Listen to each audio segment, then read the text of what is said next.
Good morning, America. For our viewers in the West, tariff turmoil in financial markets, deadly storms on the move, plus Ovechkin's icebreaker and the Huskies on top. Free fall.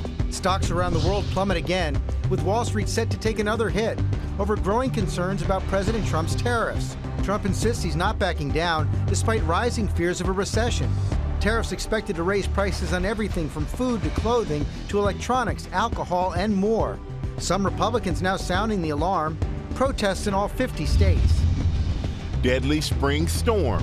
The Midwest and South battered for days. Communities already reeling from tornado damage. Now the town's underwater. Cars littering this Arkansas highway and rivers still rising. Ginger is tracking it all. Growing measles outbreak. A second unvaccinated child died in Texas as HHS Secretary Robert F. Kennedy Jr. attends the girl's funeral after coming under fire for downplaying the seriousness of the outbreak. Firing back. What Fire Festival's Billy McFarland is now saying about the upcoming event after Mexican officials said it's not happening. And what happened when we bought tickets. You're simply the best. The best icebreaker. Ovechkin shoots. He scores. He scores. Number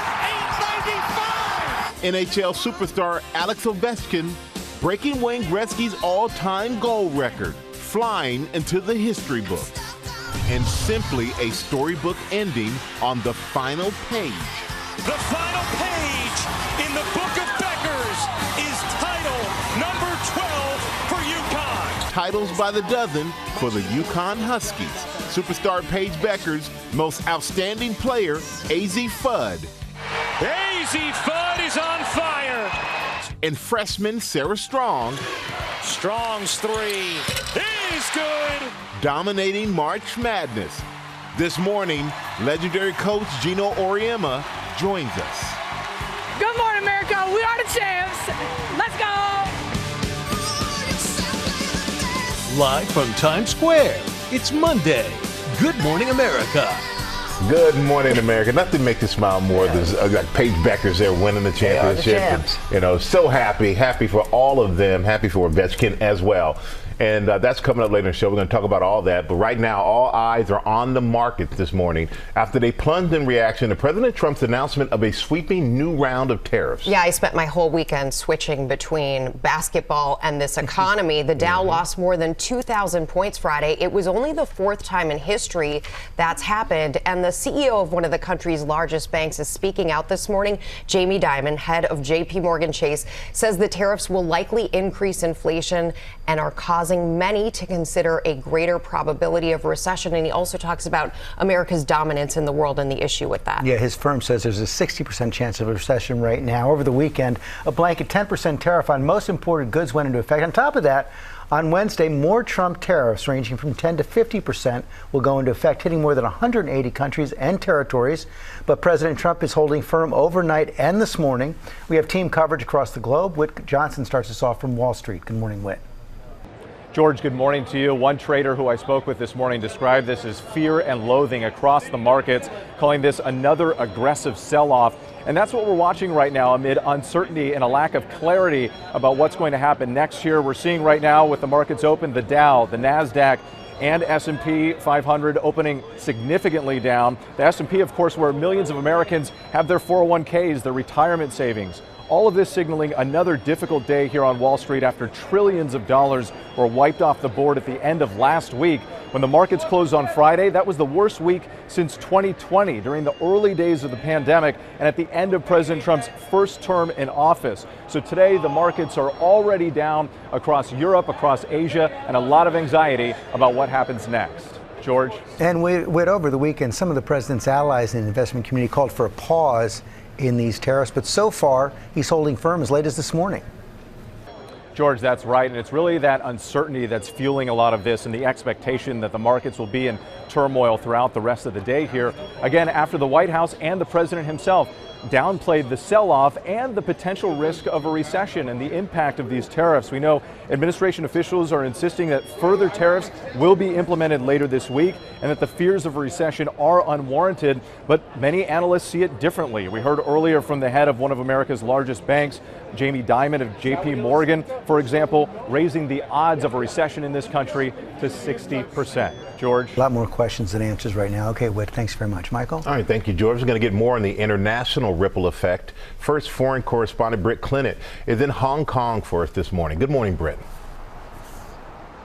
Good morning, Michael. Well, carnage here in Asia underscoring really how truly interconnected the U.S. economy is with the rest of the world. Asian stocks taking a nosedive with President Trump overnight saying investors will have to take their medicine and saying he would not do a deal with China until the U.S. trade deficit was sorted out.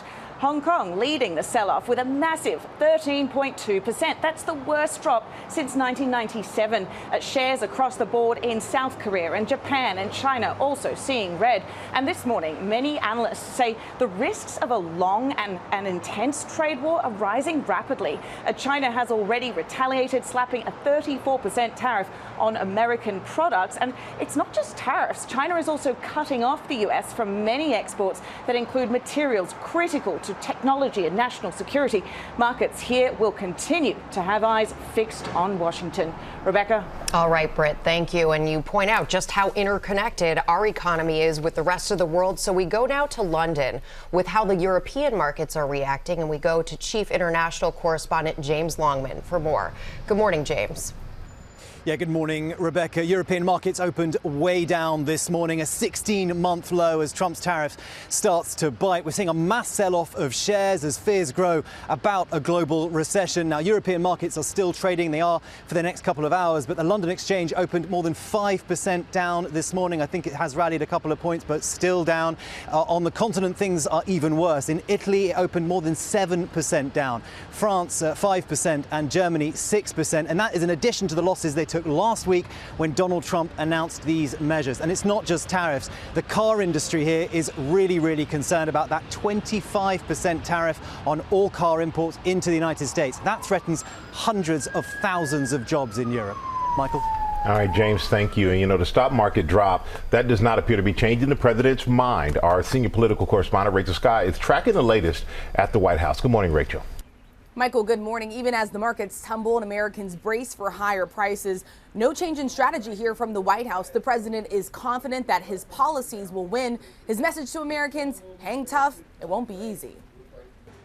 President Trump out of sight and on the golf course this weekend, sharing this video on his social media before returning to the White House, insisting he's not backing down from his sweeping tariffs that have sparked fears of a recession and sent the market spiraling. Now, what's going to happen with the market, I can't tell you, but I can tell you our country has gotten a lot stronger. The president asked if there's any pain he's unwilling to tolerate. I think your question is so stupid. I mean, I think it's I don't want anything to go down. But sometimes you have to take medicine to fix something.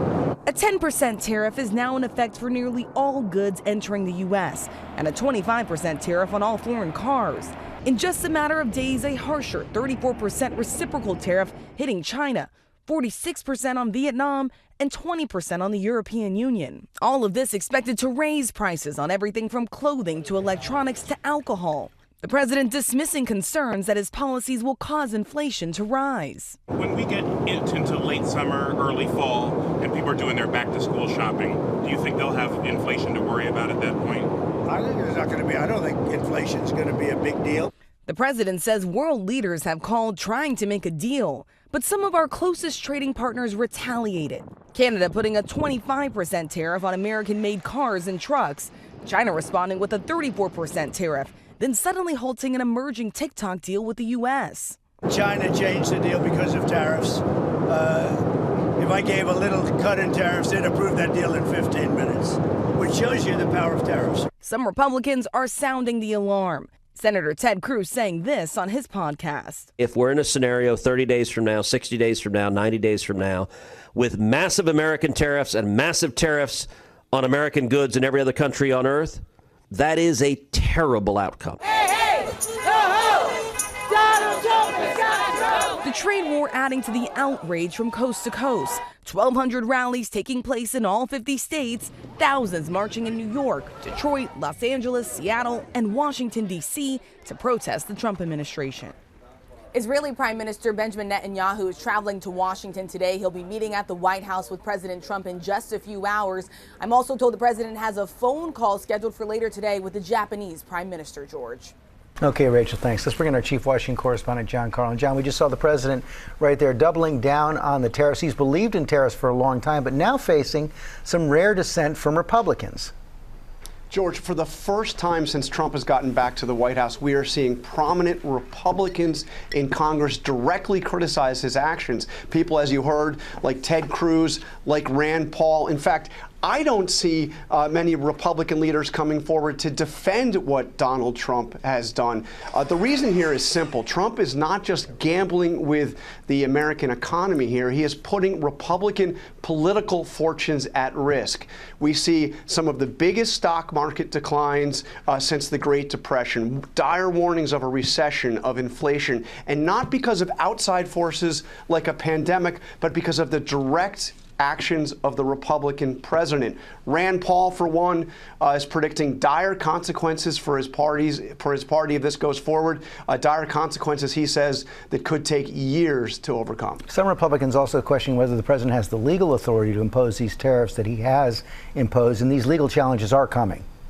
George, this is important. There will be legal challenges to these tariffs, possibly by the end of the week. I spoke to a prominent Republican, a conservative legal figure last night. This is somebody close to the president who told me that he believes that the Supreme Court would likely declare the president's actions unconstitutional. The issue here is the authority he has cited, that the Emergency Power Act that he has cited does not explicitly give him the right to impose tariffs. And also the big question is, what is the emergency that he is solving in imposing these tariffs? John Carl, thanks very much. Rebecca? All right, George, thank you. We turn now to the historic and deadly four-day storm that battered parts of the South and Midwest. It left some areas underwater after more than a foot of rain fell, including Memphis. And that's where Morgan Norwood is with the latest. Good morning, Morgan. Hi, Rebecca. Good morning. The worst of this system is over, but it's really the river flooding that has officials on edge this morning. The Wolf River close by, you can see what it's done to this greenway, pretty much swallowing it. Look how close we are to that road as well. There's a parking lot buried underneath all this flood water. You can make out some of the signs peeking out from beneath. And then take a look at how swiftly this water is moving. Looks like an active current there, but as all of this rainfall that we've received over the past few days over several states continues to drain into riverways like this flooding could be a problem for days to come.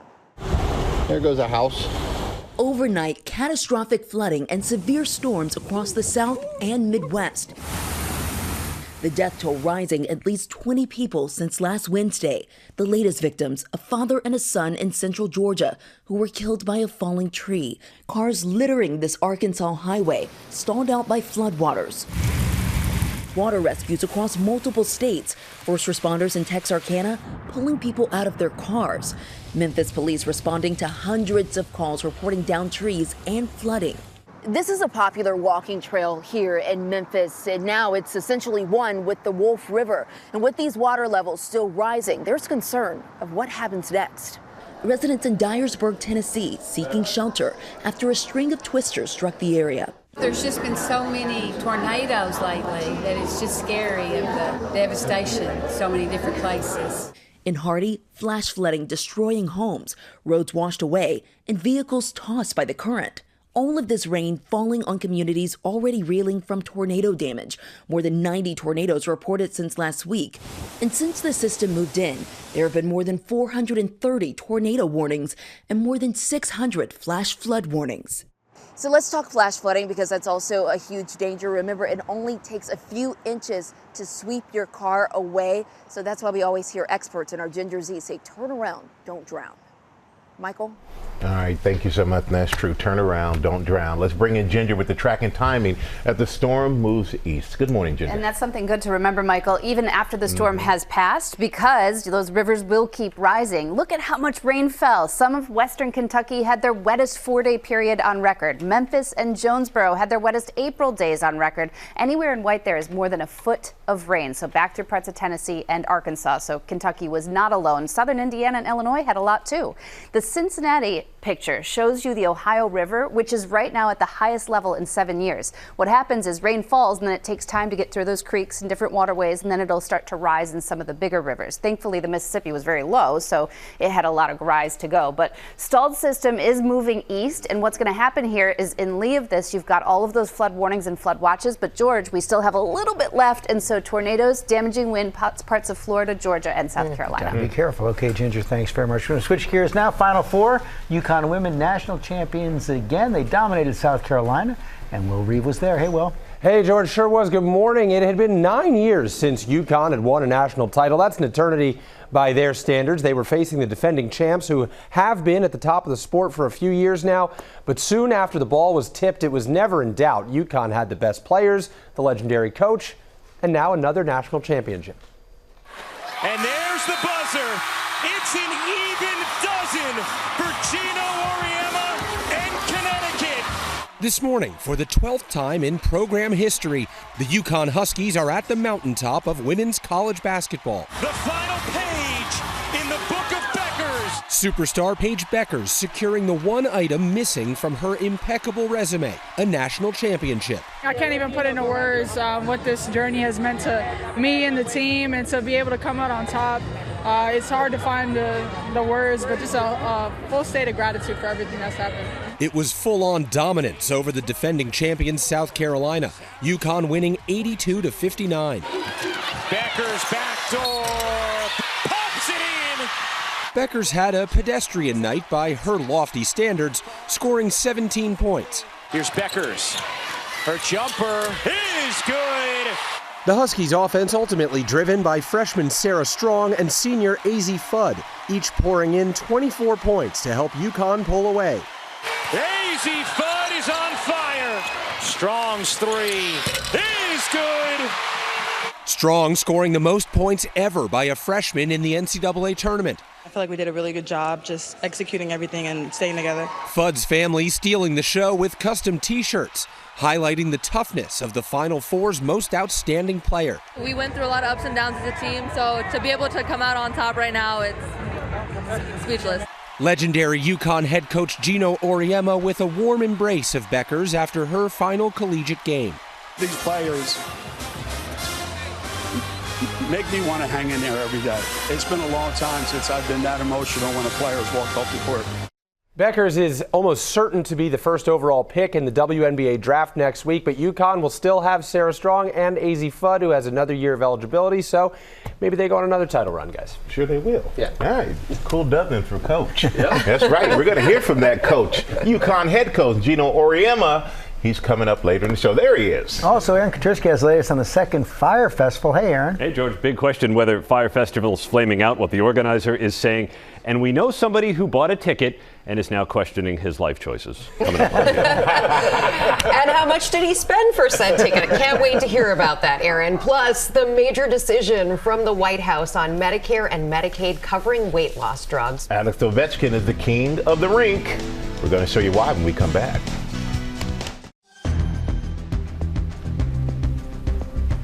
All right, welcome back to GMA. That's the New York Stock Exchange, and all eyes are on the markets this morning. They plunged in reaction to President Trump's announcement of a sweeping new round of tariffs last week. The Dow lost more than 2,000 points on Friday. It was just the fourth time in history that's happened. In the S&P 500, that's the thing in most retirement accounts. That is also lower. Global markets continue to fall overnight. Let's go to Whit Johnson for the latest. Good morning, Whit. George, good morning to you. We're already seeing a lot of red across the board after the opening bell. The market's nosediving here. once again. And this, of course, comes on the heels of last week's historic lows. So here's where things stand right now. The Dow, NASDAQ, and S&P all opening significantly lower today. The S&P, of course, where millions of Americans have their 401ks, their retirement savings.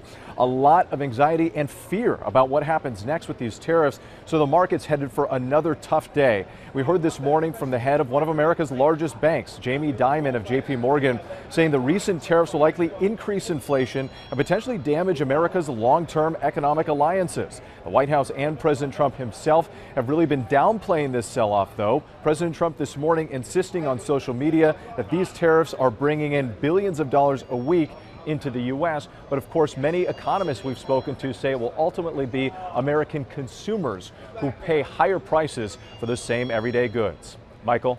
Yeah, I'm sure you'll be following that throughout the day for us, but everyone's eyes is on the market. Definitely. Thank you so much for that, Whit. And we're going to turn now to something to celebrate. University of Connecticut Huskies winning their 12th NCAA Women's Basketball Championship. Earlier, I spoke with legendary head coach Gino Auriemma. Take a look. Coach Auriemma, congratulations. What a great tournament for you and your team. It's your 12th NCAA title. Did this one feel any different than the others? They're all different, but there was a certain emotional content to this because of the stories surrounding Paige and the rest of the kids that suffer through all the stuff that we've had to go through since the pandemic and injuries and losing years and losing time, and before you know it, your career is going to be over. So to end it this way was just magical. Yeah, definitely a special way to end it. And we talked to you back in November when you became the winningest coach in NCAA basketball history. Did you realize back then that this team had something special? No. Some years, obviously we've had some great teams, and some years we knew in October, we knew in training camp, yeah, we've got something special here. This particular team, it's taken a while. We were up and down a little bit. We were winning. We were losing a couple of tough games. It wasn't until about maybe a month and a half ago, maybe the South Carolina game at South Carolina. We came back from that game feeling like we've seen our level, we've seen our standard that we can reach this year. And ever since that game, we were just locked in, more so than any other time this season. And we grew. We trusted each other more. We just communicated better. It was fantastic. Yeah, it was fun to watch. I got to say, as a fan, it was so much fun to watch everybody come together on your team. In the game last night, it was a lot of fun, too, especially a UConn fan, of course, but it was tight at first. Then it was like your team just hit their stride. What got the momentum going? Usually for us, it's defensively. We get 3 or 4 stops, convert those 3 or 4. We got it out to a 10-point lead at halftime. And then some really timely plays, a quick bucket here by AZ, a quick bucket by Sarah, or Paige, getting a loose ball and turning that into a layup. And I think you could see it in the other team that it was starting to get to them, the momentum that we were building. And then it just got out of hand, for them. So, it happened quickly, but these things usually do. And you mentioned Paige Becker, your superstar player. I mean, what an incredible career that she's had there with you at UConn. And you shared an emotional hug on the court after the game. It was the last game of her college career. What a way to end her career. But what did you say to her? Can you share that? Well, as you know, you've been there. When you play your last game and you walk off the court or walk off the field as a champion, knowing how much you put into it and how much of yourself you've given. Paige has invested so much in this program, in the game of basketball. The emotions all just came pouring out, and there wasn't a whole lot to say. There was just, I want to feel your emotion. I want you to feel mine, what you meant to me, hopefully what we meant to you. And I just told her, I just said, I love you. And grudgingly, she said, I love you. So, we got something accomplished. And, you know, at 70, you're 71 years old, which I consider to be extremely young, to be honest with you. Just getting going, Coach. But thank you. At I mean, at 71, though, you're the oldest college head basketball coach to win a title, men's or women's. You're the winningest coach. You have the most championships. So I'm curious for you, two things. What motivates you, and what else do you feel like you have left to accomplish? You know, I was watching the highlights, you know, Ovechkin broke Gretzky's record last night. So it's time for old people to shine here, you know? So we got something going right now. I don't know, Michael. I just think that when you hang around young people on a daily basis, you really aren't getting old. Yes, your age is changing, but I don't think you're getting old. You're not losing your enthusiasm. You're still feeling the impact that you're having on people. So who knows when you wake up one morning and go, that's it, I'm done. But right now I'm more motivated by what happened last night when Paige Beckers walks off the court. You know, I didn't wake up this morning feeling any different because we have 12 instead of 11. But I know if she does wake up, she'll feel a lot different than she did before yesterday. Well, Coach, we feel a lot different after interviewing you because we feel even happier than we were before for you and your team. So congratulations on your 12th NCAA women's basketball title, Coach. Congratulations. Enjoy it. Well, thank you, Michael. And I'd be remiss if I didn't say go Birds. Go Birds. You just had to throw that in there, didn't you? It's all right. All right. We're going to have get that in. You know what? Next time you win, you come on. If the Giants have won the Super Bowl, you better watch out. That's all I'm going to say.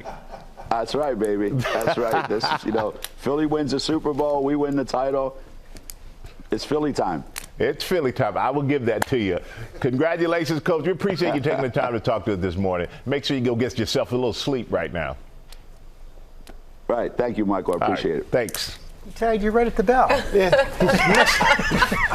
Kind of hurt my heart there, George, at the end of that interview. But it's okay, Coach. Go Birds. They won. And what a great guy to have in your corner. Yeah. I mean, for Paige Beckers and that team, what an incredible thing for him to say, to be there for the students. Yeah, and I love the fact that he said, hey, you hang around these kids, you see the impact you make. And he's had such an impact on so many teams over the years, so many players, and now to end with the 12th championship this season. What a great season by all of them. And happy for Paige Beckers as well. She's gone through a lot in her career and still came out on top. Incredible win right there.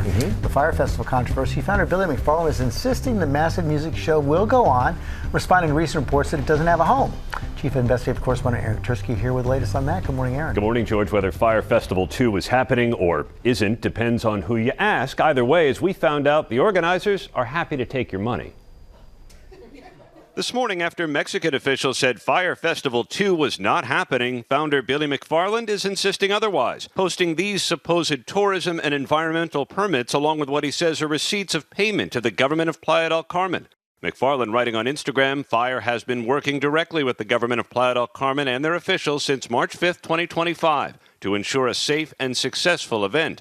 All media reports suggesting our team has not been working with the government of PDC are simply inaccurate and based on misinformation. McFarland, who served prison time for fraud over the first Fire Festival, promised there would be an announcement by now about performers and celebrities. This week, we will begin to release the lineup. We'll have DJs, rappers, reggae artists, pop stars, but also athletes, divers, models, pilots, and creators who will lead the experiences for our guests. If you and your friends want to ATV through the jungle with the Super Bowl champion, if you want to swim with the sharks with the pop star, or if you want to learn MMA in the beach with the UFC champion, DM me and I will personally help you and your friends get set up. So far, the only act announced is former football star turned rapper Antonio Brown, whose last game ended in him walking off the field without a shirt.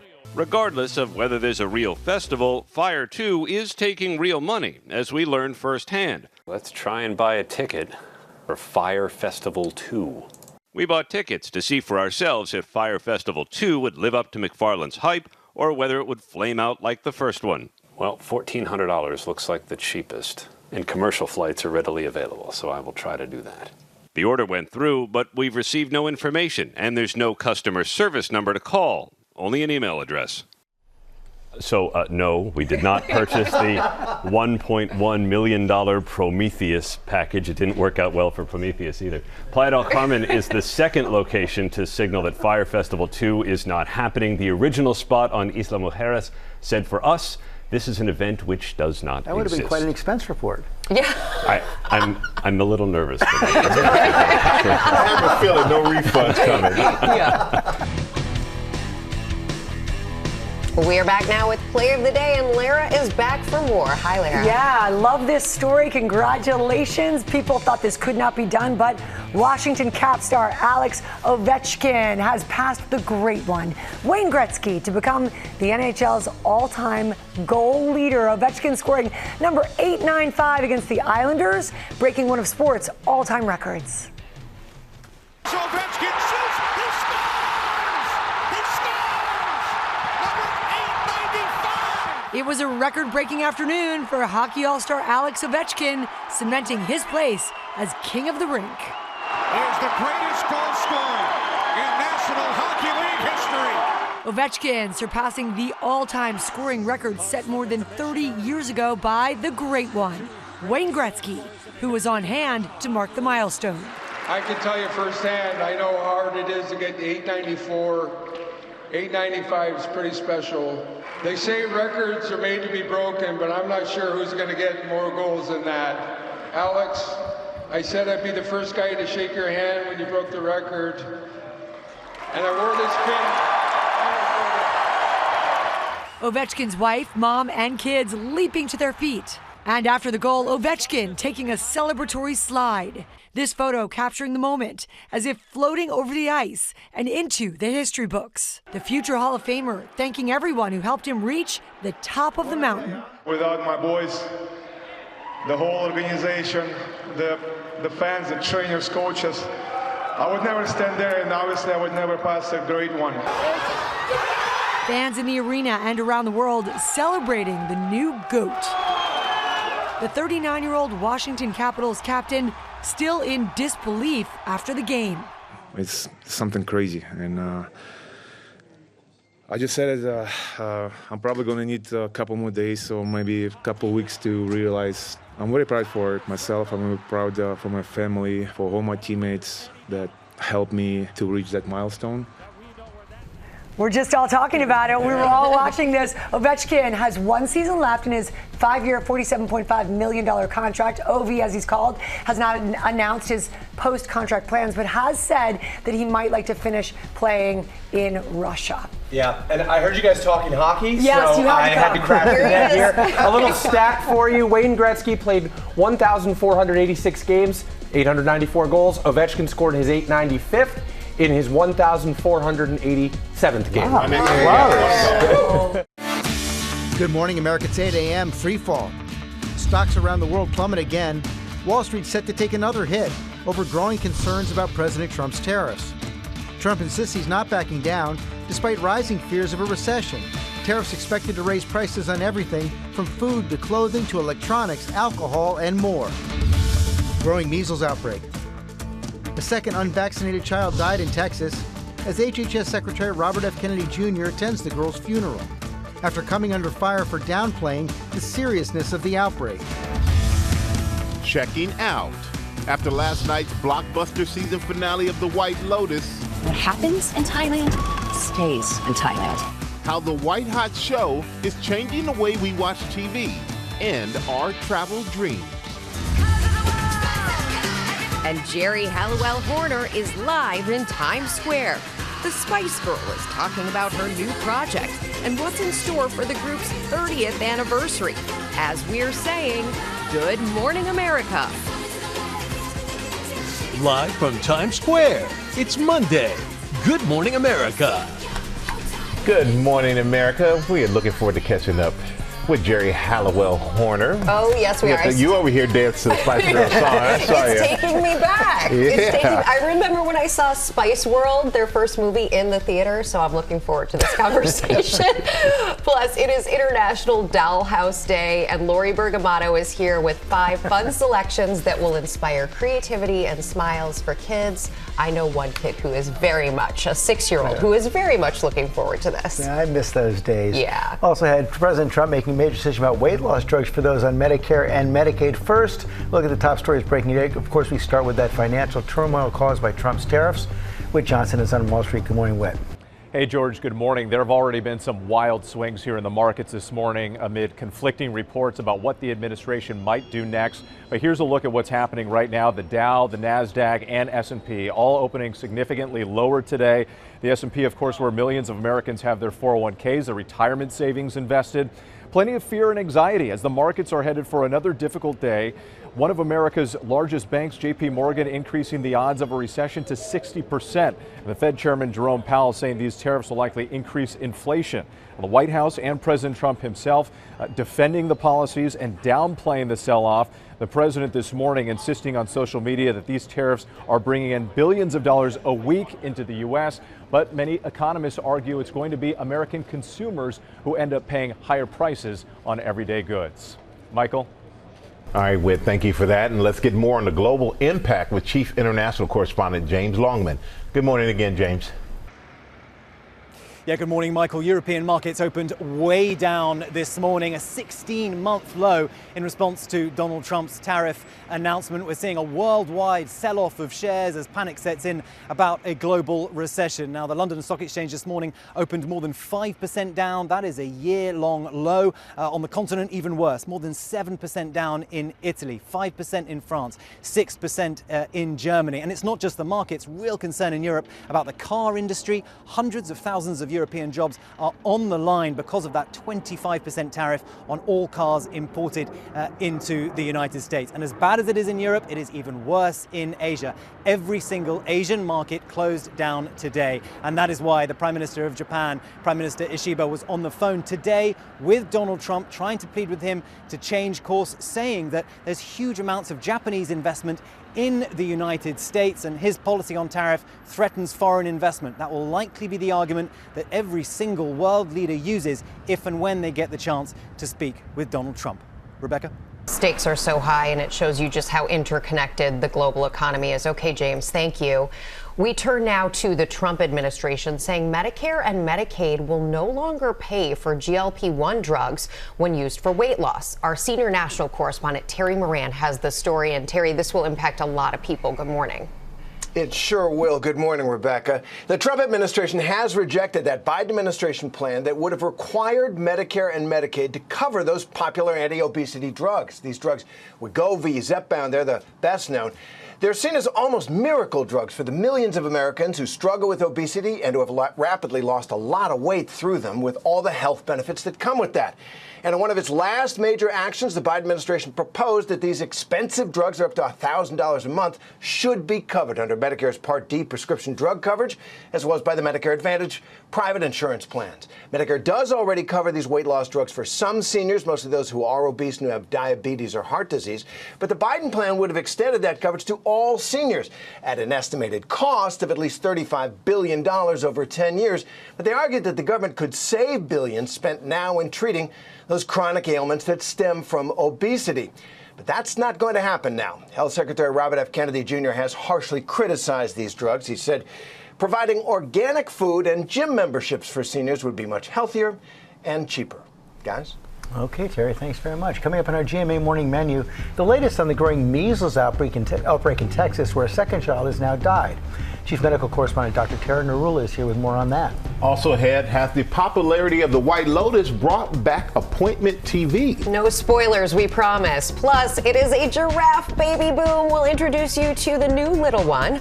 Well, maybe not that little, coming up in pop news. And Lara and Sam are with two special guests. Hey, guys. Are we ever? Hi, you guys. So they played sisters on Blackish, and now they are back. And things are a little different on this new season of Black Mirror. Right, but there's a sister vibe here anyway. Tracy Ellis Ross and Rashida Jones are here to tell us about it all that's coming up. Guys, welcome. Welcome to us. Yay. Yeah. Right here on GMA. Good morning.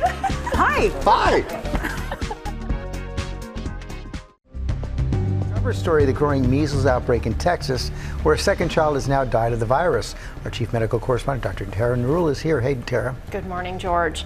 Since the start of the outbreak in January, West Texas has reported nearly 500 cases of measles, spreading to bordering states, including Oklahoma and New Mexico. Now, the second pediatric death has been reported, an 8-year-old girl after being hospitalized for complications.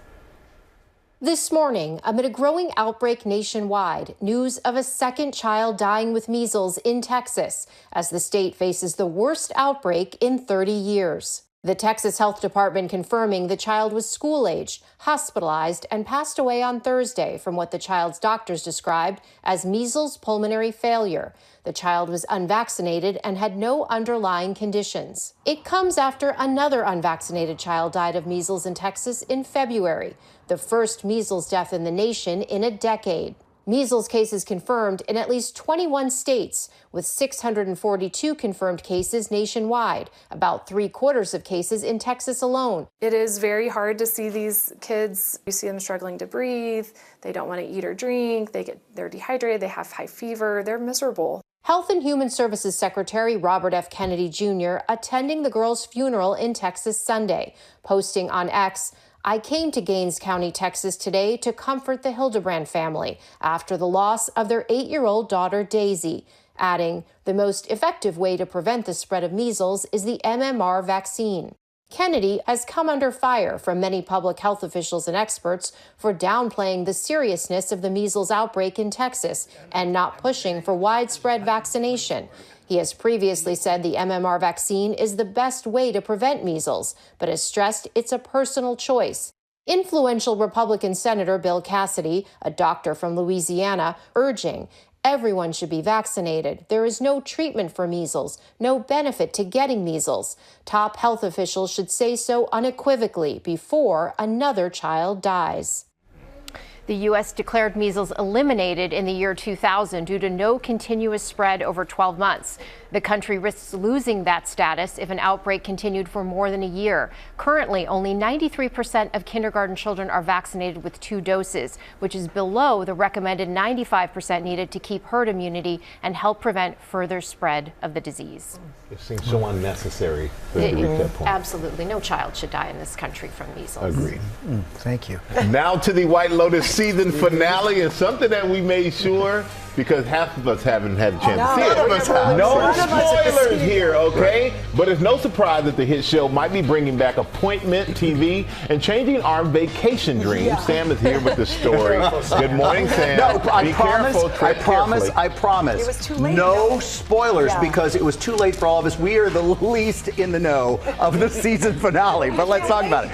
Blockbusters, because the season 3 finale was one of them. The show has become kind of a can't-miss TV for millions of fans. And it's like you have to watch it the night it drops, no binging, so you can avoid the spoilers when the mysteries are all revealed. It was the supersized finale fans were waiting for. He wants us to be scared, but we gotta make him scared, okay? A 90-minute anxiety-fueled extravaganza answering the who died and who done it in tropical Thailand on this season's White Lotus. Did you not get enough sleep? You should have taken malarazepam. I slept like a corpse. Don't worry, no spoilers here, but there's plenty of curiosity. This season, an average of 15 million viewers checked into the White Lotus every week. Morning. What happens in Thailand stays in Thailand. Provocative stories set in delicious destinations, prompting a tsunami of memes. Piper, no! And you're telling me you want to become a bootess? It's a tsunami of people. And fan theories spiking on TikTok 1,000% last week. So we need to get serious about our theories. Let's flow. Begging the question, is appointment television back? You know, where you have to watch the day it happens, like the series finale of Friends. Oh my God, did she get off the plane? Did she get off the plane? Or risk your favorite show being spoiled. The wrinkle there is to keep people coming back and to get over their natural impatience these days. You have to provide TV and content that really is worth the wait. The hit series also inspiring people to travel. Demand for vacations in Hawaii and Italy up 300% during its first 2 seasons. And searches up 40% this year for the Thai island they filmed this one on. And definitely the filming location seeing spikes in searches, like Thailand's 4 Seasons Koh Samui, where the Ratliff family lived in luxury, up 65% on Hotels.com. Say Piper, yes. Rebecca, I was wrong. Rebecca did stay up to watch it. I did. I'm not going to say anything. I know I'll get in trouble. All right, so we know the White Lotus Season 4, it's already booked, guys, and a lot of fans will be very eager to find out where it's going to take place, but there's a lot of speculation on it online already. All we can say is get your passports ready. We knew that. Okay, well that's all I can do, George. It's all I can do. So have you been following the speculation? Yeah, a lot of speculation, but I won't be able to see the finale until like 10 this morning or 11 this morning. You're going to watch it this morning? Like you're going to go home from work and watch it? Get in your PJs. Wow. This afternoon. Yeah. You know, it is appointment viewing. No, it is. It is. Pop news. Yes. Oh, that. I was like diving into White Lotus of it all. All right, we begin this morning with Ed Sheeran. His latest single, Azizam, is already at the top of the charts in the UK. And Sheeran says, oh, get ready. There's more where that came from. His new album is coming. It's called Play, and it's coming along great, Sheeran saying that it's like the first hit. We can expect songs that are playful and fun. And speaking of fun, over the weekend, Coachella announcing that Ed will be joining the lineup on the festival's second Saturday of performances. I've never been. Have you been, Sam? Let's go. That would be fun. I can only imagine your outfit. Fringe. I'm looking forward to your outfit. You're all about covered in fringe. fringe. And glitter, a little glitter. Glitter's good. Coachella also announcing the band Weezer has been added to the lineup. Lineup includes Lady Gaga, Travis Scott, Charlie XCX, Post Malone, Missy Elliott, Benson Boone. That's just to name a few. We gotta go. You better start. Let's get this show on cut the road. those jeans short because we are going. Just be careful with the glitter, Sam. You already have the jeans short. Cut them shorter. Yeah, Sam. exactly. Coachella is taking over the desert this coming weekend. You don't have a lot of time. No. How are we going to do it by then? The fringe? You just got like straight up like that. Okay, also this morning, some new residents are moving into the Arconia. Only Murders in the Building has added Percy Jackson star Logan Lerman to the cast of season 5 of the hit series.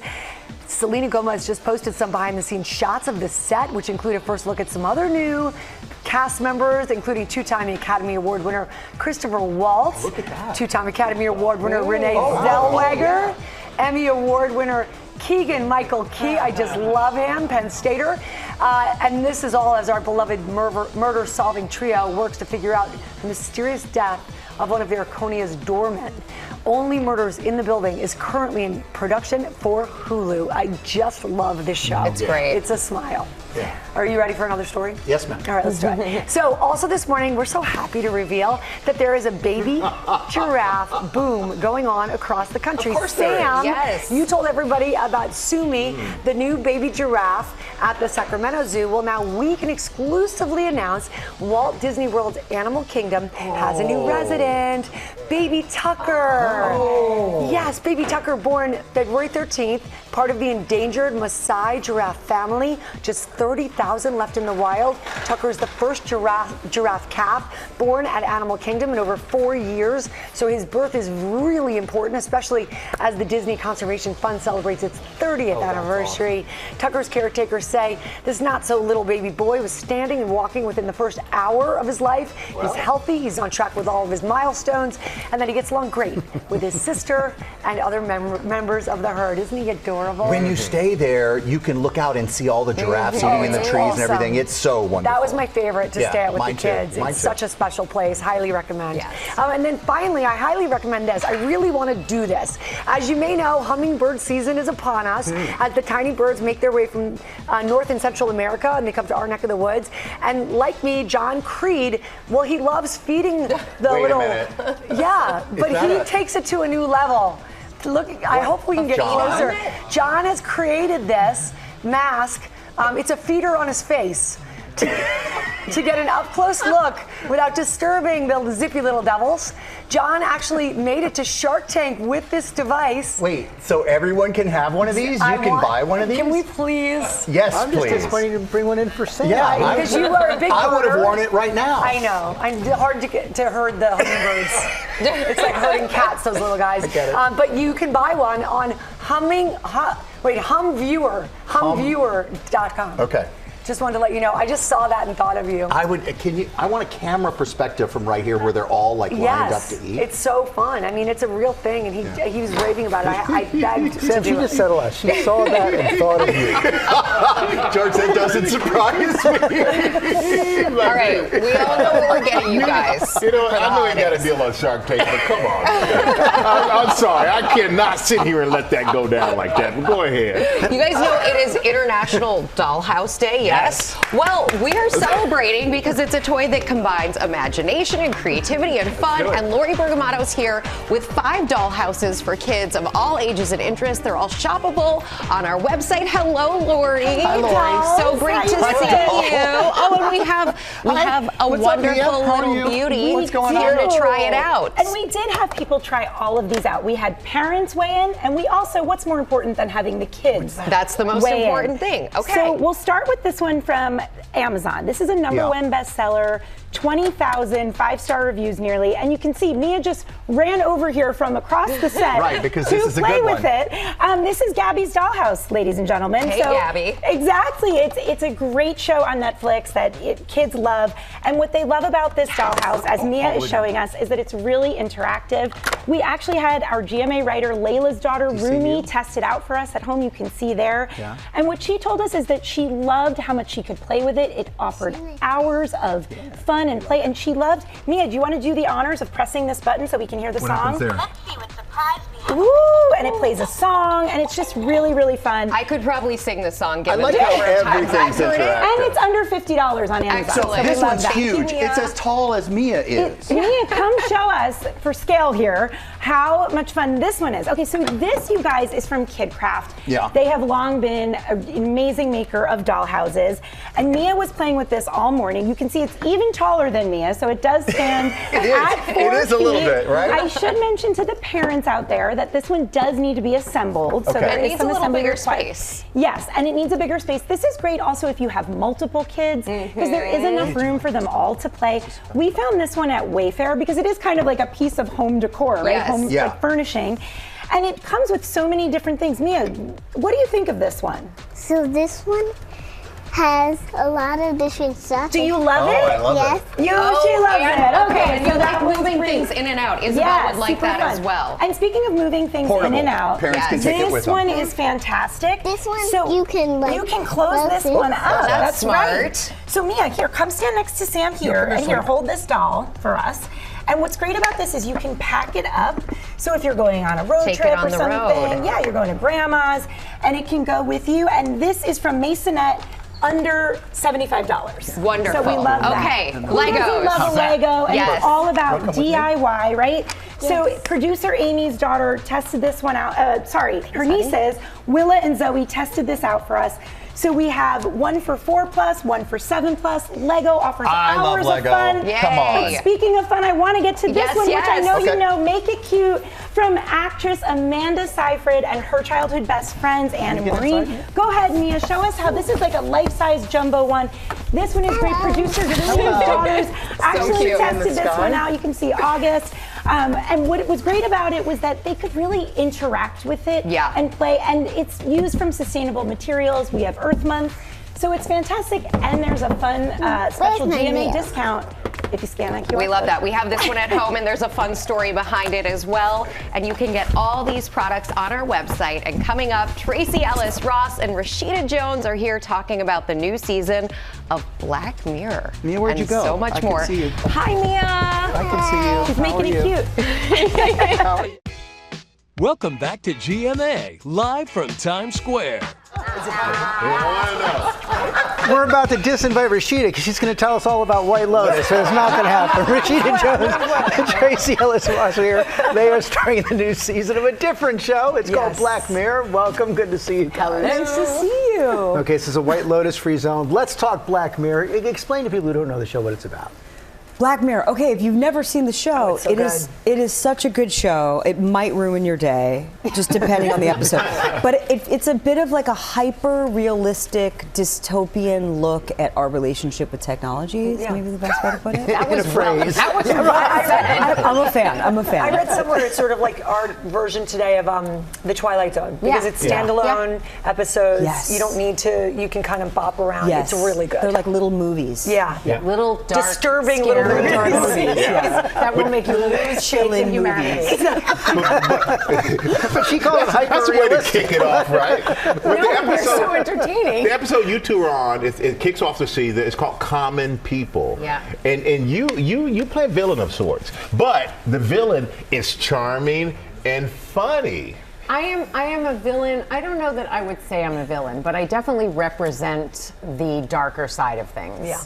But it's coming from a place of humanity because my character Gaynor, which is such a creepy name in a good way, you know what I mean? You're like Gaynor. Gaynor. Yeah, Gaynor. Gaynor is in the same boat with this couple, so she also had the experience of being, I can say Rivermind. Yeah, you could say Rivermind. Rivermind. But you two played sisters on Blackish. How was it playing enemies?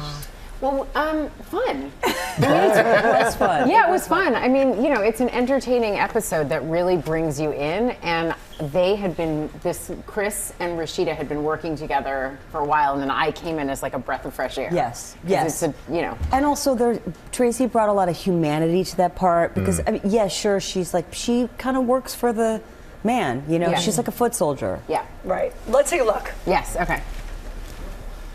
What happened was we are upgrading some of our towers. And the ones in Palmer County are on the new bandwidth, which is part of an exciting change to Rivermind service. What do you mean change? From Monday, we are introducing Rivermind Plus. Plus. A new subscription tier that has extended coverage, okay? So it makes great use of those upgraded towers. I'm gonna show you.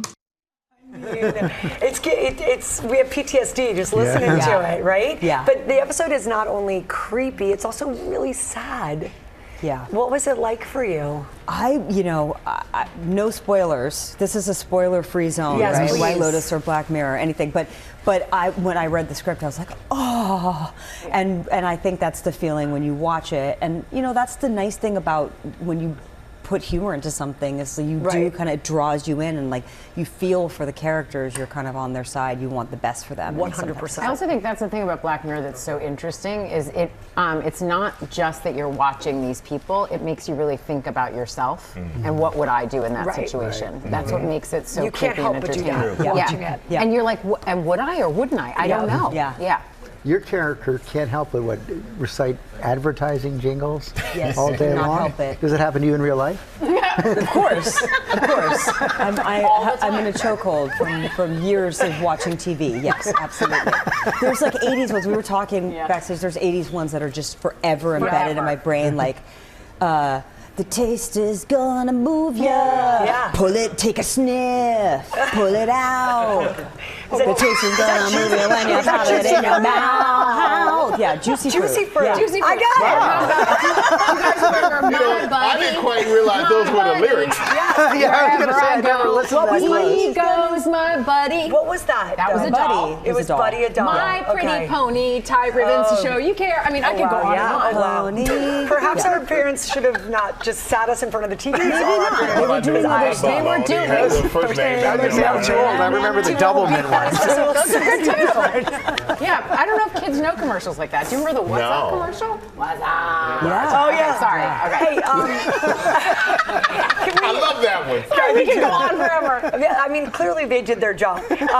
Can we just switch gears though and talk about your beautiful mother, the one and only Diana Ross? Yeah. She just celebrated a birthday. She sure did. I mean, the woman is timeless. 81. She looks like she swallowed the sun. That lady. That is perfectly said. Yeah. I don't even understand. I'm like, how do you get more beautiful? What's happening here? What is going on? That's good news. It's good news. I'm like, listen, the genes. I'm like, can I go in that direction? So how does one celebrate Diana Ross on her birthday? You say happy birthday. I love you, Mom. Did you do anything special? The family did a lot of special things. I was working. Okay. It was rude. And you're with so all rude. the time. It was so rude. I was there. They left me on the family thread, but it was so rude. Everyone would be like, dinner's ready. I'm like, I'll be right down. Well, happy birthday. Happy birthday. Happy birthday, Mom. You're the only one that got to say on Good Morning America, happy birthday to your mom. That's exactly right. Happy birthday, Mom. Which is my camera. There you were. Great. All five. All five. Happy birthday. There you go. The new season of Black Mirror starts streaming on Netflix this Thursday. Thank you guys for coming. We're back with a woman who really does it all. We're so excited. Producer, actor, best-selling author. She's an EGOT. That means you won an Emmy, a Grammy, an Oscar, and a Tony Award. But now Viola Davis is starring a new action thriller, G20. Viola, it's so great to have you back here at GMA. Thank you. I always love coming here. And I'm so excited for G20 because you play the President of the United States. I do. You have to put your military training to use after the terrorist attack at the G20 summit, and you're the one that they're coming for. Yes. What made you want to take on this role? Because you are kicking butt. Yeah, I am, and I'm surprised that I was so enthusiastic about it. But you know what? It harkened back to all the old action movies I've seen in the past with Harrison Ford and Air Force One and Bruce Willis and Die Hard and even Sigourney Weaver and Alien. That was it for me. But you know what? I said, why not? I saw myself in this genre. I'm at the part in my life, or the point in my life, where I'm not putting any limitations on myself. All those experiences I had going into the movie theater, seeing the hero, you know, in Air Force One with his administration and parachutes, jumping off the plane. I said, why not me? And so the script came to me in 2015, and I was like, I'm taking it. And you crushed it. As you know, and it's great. I love seeing you in these roles. The Woman King, you were amazing. Now G20, you're amazing. But this is this is physical. So how much work do you have to put into that? What was the training like? Well, you know what people don't know about me, that I train anyway. Like, I got a lot of muscle there, Michael. I knew tough. that. But I never stopped training at the Woman King. And we trained 4 hours a day, 5 days a week for 3 months. Weight training, hand-to-hand combat, everything. So my trainer, Gabriella McLean, the Lord Voldemort of trainers, the one who cannot be named, the brutalizer, she just kept it up with the weights, the squats, the punching, all of that. And it was just incredibly gratifying. Can I just say that? Yeah, once you see it on film, I bet you're happy. You're like, okay, it was worth it. I put all that work in and it's showing. You know what I saw on film? I saw someone who's capable. You know, and I think it's really important for even young girls, especially young girls of color, to see those images of someone who doesn't put any limitations on their body, their acting, themselves, you know? Because when you see it, you sort of believe that you can do it. And I love feeling capable. You know, I can't agree with you any more than what you just said. And let's take a look at a clip. Let's check it out. The people in that kitchen are not my job, madam. Your survival is what matters most. Okay, we can't save everyone. But we can save the people in the kitchen. I will not leave them. And as president, I do not need your permission, Manny. But I do need your cooperation. Oof, a little intensity right there. Mm-hmm. You say you don't usually watch your own films, but you made an exception. You went to the LA premiere with your daughter. So I did. What was kids can be the harshest critic. So what was her opinion? And what did yeah, she think? my daughter is a harsh critic. My daughter doesn't care. What did she but think? She was so excited. She kept saying, "Oh my goodness, Mom, you're goated, Mama. You're goated." And she cried. She laughed. And I love being a hero, you know, to my teenage daughter. Because usually in these teenage years, you just disappear. Yeah. They become zombies, and you become anything other than a hero. But her sitting there watching me like that, it just, yeah, it was everything. Yeah, that is awesome to see. And I saw that picture. I was like, she's that big now. I was picturing a little bit. I remember the baby. She's grown now. She's grown now. And somebody who was, played your husband in this movie, this guy named Anthony Anderson. He said in some interview that you made everybody on set call you EGOT. I sure did. Oh, okay. All right. No. You know I'm kidding. But no, it was Madam President EGOT. Madam President EGOT. So I'm just curious, what was his behavior like on set? Because he's here all the time. It's never appropriate. A mess. That's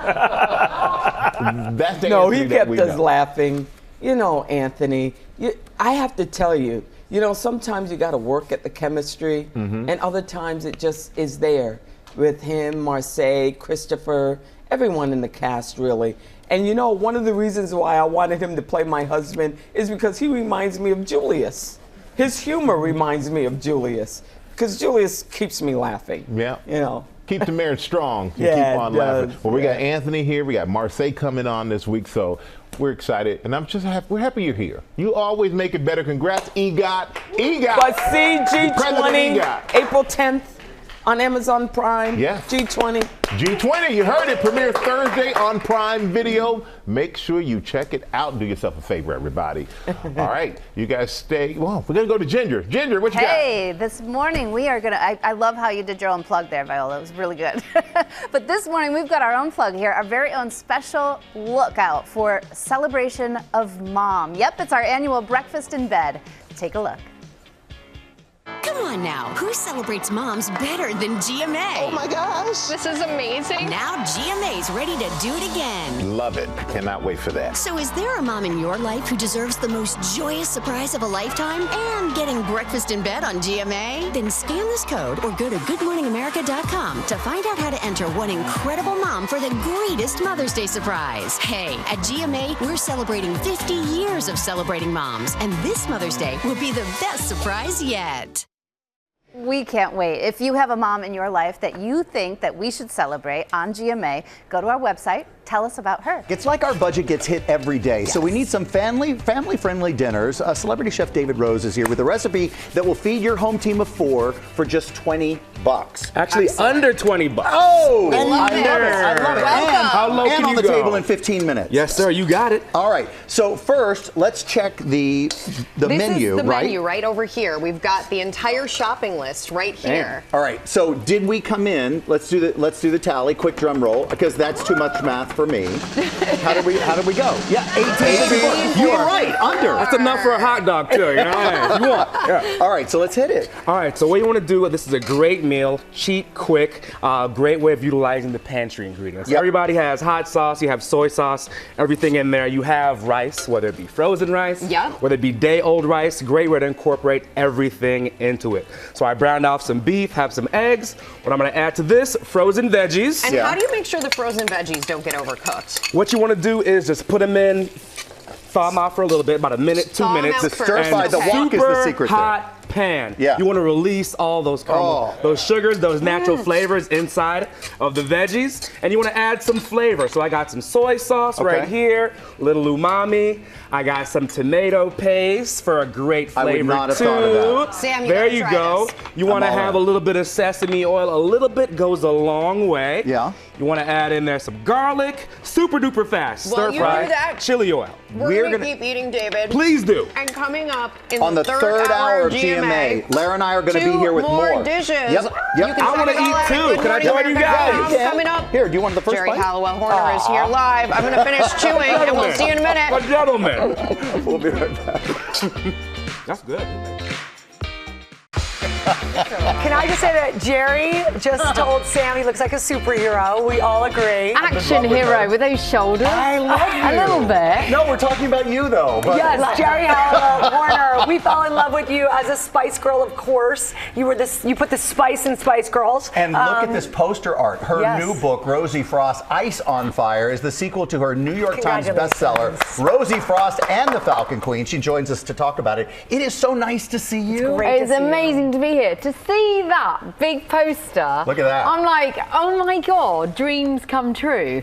It's so mind-blowing to see it that big. I'm like, wow. It's really great. Congratulations, New York Times bestseller. That is no small feat. Yeah, it is a dream come true. And thank you so much for having me Oh, on the we show. love having you. Because I was here a couple of years ago with your other fella, you know, Michael, who's amazing. Yes, and now I get the full fangirl. Yeah, I saw him. He's done a fantastic pivot in his life. Yes. And you used to be a meteorologist. I still do weather. I still dabble, yeah. Okay, so in Rosie Frost, there's a little bit of weather reference. Is there? Yeah, a lot of about climate. Yeah. So I think you might tap into it. But at its heart, it really is a great message about the strength of women. Yeah, it's in the backdrop of like amazing landscape, adventure, murder, but ultimately it's about finding that power within you, whoever you are. Whatever age you are, it's that as well. There are some people who just have an incredible power presence. You have that. The idea of taking this to film, I want you to play the lead role, but when you bring this to a movie, what's your ideas? Well, there are some exciting things happening, and I can't Really? wait to share them with you. Will you come back, please, and tell us? Yes, I will. I'm very, very, very excited. And yeah, so that's a dream come true. Casting has not been set, though, or you Not can't yet, announce. Okay. no. But I'm looking at those shoulders. I'm in love with you, and I'm available. It just so happens. So you have pivoted, so why not? I can be a redhead. You got we've seen it. You have many children. We were talking about our combined families. Yeah. How did you find time in your schedule with the kids, with everything that you do, to write this follow-up? So I love being a mother, of course. right? And and our children are just such blessings. And but when they're at school or at night time, that's what I like about writing, that you can do it anywhere. Right. Yeah. So it's a wonderful You got it gift done. because you want to maintain your sense of self and creativity, which is really important to me. You can do it anywhere because, a lot of people can't just write wherever they are, but you're so busy you have to. So I've written on planes. Yeah. And still singing. We saw the video last year. Can I get a quick one in? Because the last time I saw the Spice Girls together, this is what I want, what I really, really want. Look, there it is. Victoria Beckham or Pa Spice's birthday last year. Now, you guys broke the internet with the video of you guys together. Yeah. Do we get more? Do I get more? Do you get more? Well, who knows? It's a really funny thing. Look at David. He's such a Spice boy. He really is. No, he's so proud of his wife, right? It's so lovely. I mean, we've been together a long time, and I'm very proud of it. Hello, can I just remind everybody, you were just saying, you two have been together, TV marriage of 30 years. 30 years, yeah. That is beautiful. But it's celebration. as long as you guys have been together. I think it is 30 years, yeah, right? and there's always that gorgeousness. So Rosie Frost, Ice on Fire is out tomorrow. Thank you all for watching. We hope you have a great one. Yes, that's right. Bye. See ya.